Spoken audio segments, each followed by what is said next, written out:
சற்று முன் வெளியான முக்கிய அறிவிப்பு.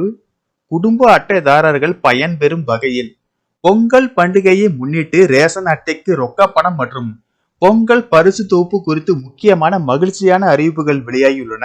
இதை பத்தி விரிவாக தெரிஞ்சுக்க வேண்டும்னா இந்த வீடியோவை கடைசி வரைக்கும் ஸ்கிப் பண்ணாம பாருங்க. வீடியோக்குள்ள போறதுக்கு முன்னாடி இந்த சேனலை இது வரைக்கும் சப்ஸ்கிரைப் பண்ணாதவங்க சப்ஸ்கிரைப் பண்ணிக்கோங்க.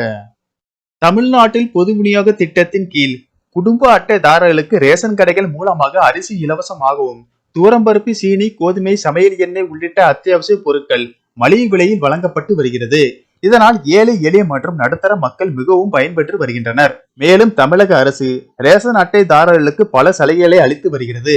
அந்த வகையில் கொரோனா காலகட்டத்தில் மக்களின் வாழ்வாதாரம் மிகவும் பாதிக்கப்பட்டது. இதனை கருத்தில் கொண்டு தமிழக அரசு மக்களின் வாழ்வாதாரத்தை மீட்டெடுக்கும் வகையில் ரேஷன் அட்டைக்கு ரொக்கமாக ரூபாய் 4000 மற்றும் 21 வகையான அத்தியாவசிய பொருட்களை வழங்கியது. பொது மக்களிடையே மிகப்பெரிய வரவேற்பை பெற்றது. மேலும் தீபாவளி மற்றும் பொங்கல் பண்டிகையை முன்னிட்டு குடும்ப அட்டைதாரர்களுக்கு பண்டிகைக்கு தேவையான அத்தியாவசிய பொருட்கள் மற்றும் ரொக்க பணம் வழங்கப்பட்டு வருகிறது.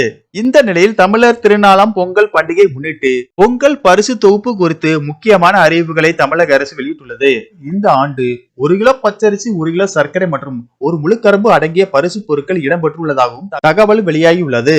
மேலும் தமிழர் திருநாளை கொண்டாடும் விதமாக ஆண்டுதோறும் வழங்கப்பட்டு வரும் இலவச வேஷ்டி சேலைகள் இந்த ஆண்டும் ரேஷன் அட்டைதாரர்களுக்கு வழங்கப்படும் என அமைச்சர் காந்தி தெரிவித்துள்ளார். மேலும் கடந்த ஆண்டு ரொக்க பணம் ரூபாய் 1000 வழங்கப்பட்ட நிலையில் இந்த ஆண்டு ரொக்க பணம் குறித்து அறிவிப்பு வெளியாகவில்லை. இதனைத் தொடர்ந்து பல்வேறு கட்சி தலைவர்கள் தமிழக அரசுக்கு குடும்ப அட்டைதாரர்களுக்கு ரொக்க பணமாக ரூபாய் 2000 வழங்க வேண்டும் என தமிழக அரசுக்கு கோரிக்கை விடுத்து வருகின்றனர். இந்த நிலையில் தமிழக அரசு இந்த கோரிக்கைகளை பரிசீலனை செய்து பொங்கல் பரிசு தொகையாக ரூபாய் 1000 அல்லது 2000 ரூபாய் அறிவிக்கும் என தகவலறிந்த வட்டாரங்கள் தெரிவிக்கின்றன.